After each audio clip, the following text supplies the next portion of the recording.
وَلِلَّذِينَ كَفَرُوا بِرَبِّهِمْ عَذَابُ جَهَنَّمَ،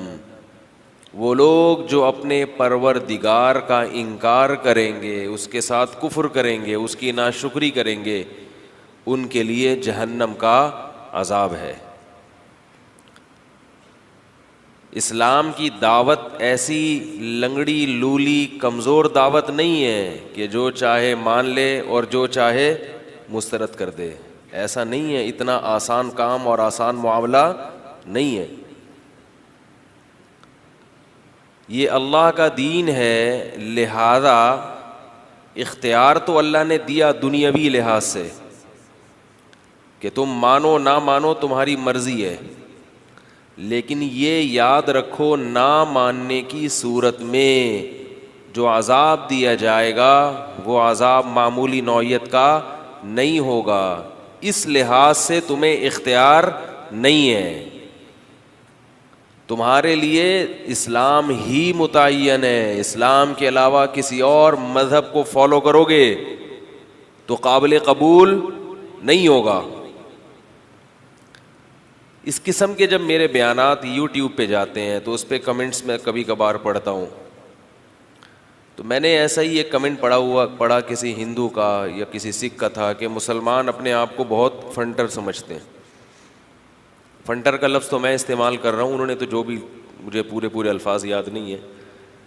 کہ ان کا یہ دعویٰ ہے کہ ان کے دین پہ چلو گے تو جنت میں جاؤ گے، ان کے علاوہ نہیں چلو گے تو جنت پہ نہیں جاؤ گے۔ یہ تو تعصب ہو گیا، یہ تو بنیاد پرستی ہو گئی۔ تو یاد رکھو یہ دعویٰ تو پھر ہم بھی کر سکتے ہیں کہ آپ بھی تو یہ دعویٰ کرتے ہیں کہ ہمارے دین پہ چلو گے تو نجات ملے گی، ہمارے دین پہ نہیں چلو گے تو نجات، یہ ہر مذہب کا دعویٰ ہے۔ اور اگر کوئی بہت ہی لبرل ہندو ہے، بہت ہی لبرل سکھ ہے، وہ یہ کہتا ہے کہ نہیں ہمارا یہ دعویٰ نہیں ہے کہ جو ہمارے دین پہ چلے اسی کو نجات ملے گی، بلکہ ہم یہ کہتے ہیں جو ہمارے دین پہ چلے تو بھی ٹھیک ہے، کسی اور دین پہ چلے تو بھی ٹھیک ہے۔ اس کا مطلب آپ کو اپنے دین کے برحق ہونے پر خود ہی اطمینان نہیں آ رہی، میرا خیال ہے بات، آپ کو اپنے دین کے برحق ہونے پر خود ہی اطمینان ہے ہی نہیں۔ وہ آپ نے مقولہ سنا ہوگا، مدعی سست اور گواہ چست۔ ایک آدمی جو دعویٰ کر رہا ہے اسی دعوے میں ہی وہ ڈھیلا ہو تو پھر اس کا جو حساب کتاب ہے وہ، یہ اس کی علامت ہے کہ آپ تو خود مطمئن نہیں ہیں اس پر۔ تو آپ کے ہاں پھر مطلب یہ ہوا کہ چلو سب دنیا میں کیا ہے، سیٹ ہے، حالانکہ بالکل ایک دوسرے کے کیا ہیں، تعلیمات اپوزٹ ہیں،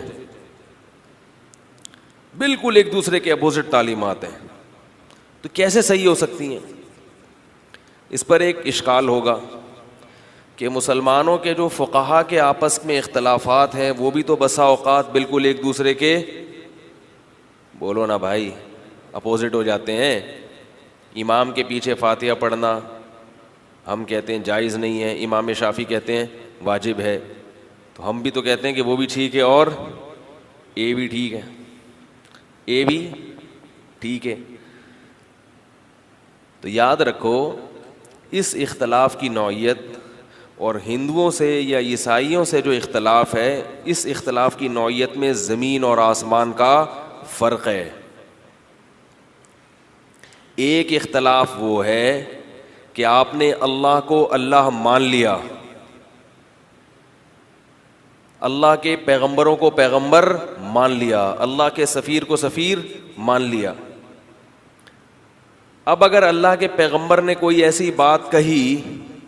جس بات کے دو مطلب نکل رہے ہیں، اس کو ڈیفائن کرنے میں کیا ہو رہا ہے، اختلاف ہو رہا ہے، تو اس اختلاف کا مقصد اللہ اور اس کے رسول کے اپوزٹ چلنا نہیں ہے، بلکہ اللہ اس کے رسول ہی کے راستے کو فالو کرنا ہے۔ اس قسم کا اختلاف بڑا اختلاف نہیں کہلائے گا۔